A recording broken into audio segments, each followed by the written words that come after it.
My name is Emily, and I am a freelance writer and lifestyle blogger. I moved to Dublin in 2008 with the intention of staying for 1 year, and many years later I'm still here and have no intention of leaving anytime soon. There are things about Dublin that everyone has heard about around the world for absolutely the right reasons. When Guinness is made here in Dublin, absolutely it's the place you want to try a Guinness. Ireland and Dublin in general are known for hospitality. They're known for friendly faces when you walk in a door, and I think Dublin is really unexpected in a lot of ways. There's been a real upswell of people who want to do creative, interesting things that benefit their community or that really are kind of speaking to their own passion. There's a new kind of quarter, they're calling it the Creative Quarter, and it's where I make sure all of my visitors spend the bulk of their time when they're visiting Dublin. It's just off Grafton Street, which is where people would typically end up if they come for a visit to Dublin. It's full of cool cafes, cool shops and boutiques.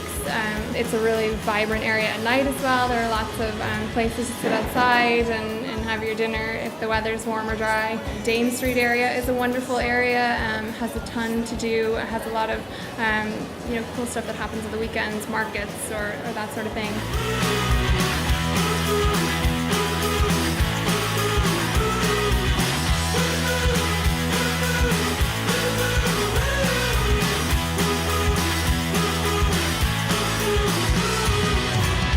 I also think that there are places on the north side of the city that are often overlooked that are really happening at the moment.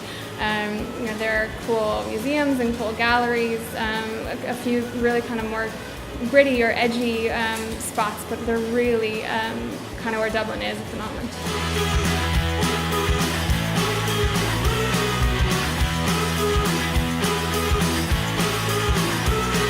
Within kind of the Twisted Pepper, essentially, it's a multi-use venue.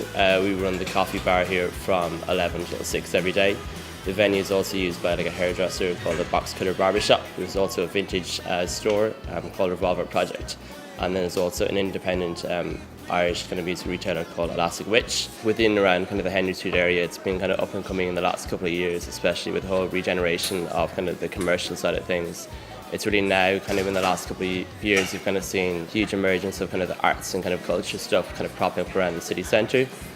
So whether it's Granby Park, just kind of as a pop-up park coming up off Parnell Street, lots of new kind of little boutique kind of cafes and eateries have propped up as well. You've got Oxman Town, Brother Hubbard, little boutique beer bars, the likes of Mulligan's and Stony Batter, and you've got the likes of the Black Sheep as well. It's kind of a pretty kind of cool little area to be located in at the moment.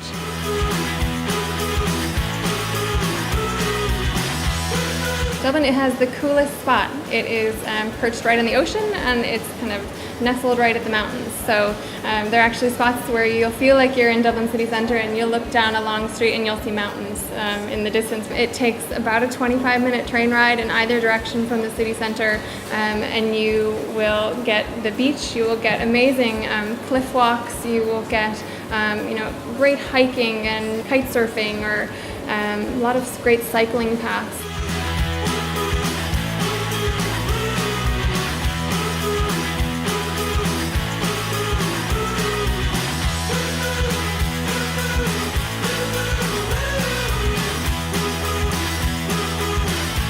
There's a little fishing village called Hope that I always recommend to people. I think it's very sweet, has a great pier for walking. It's a perfect spot to pick up fish and chips as they were meant to be eaten.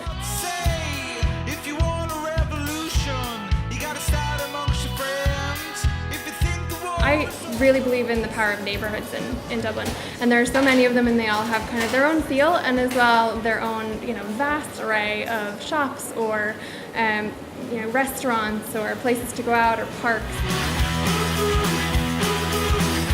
I think we should add to your perception of Dublin. I think Guinness and the architecture and the history, they're all still there. I think we've really built on Dublin, adding some incredible creative new happenings. And if I was to describe Dublin now in a few words, I'd have to say creative, innovative, talented.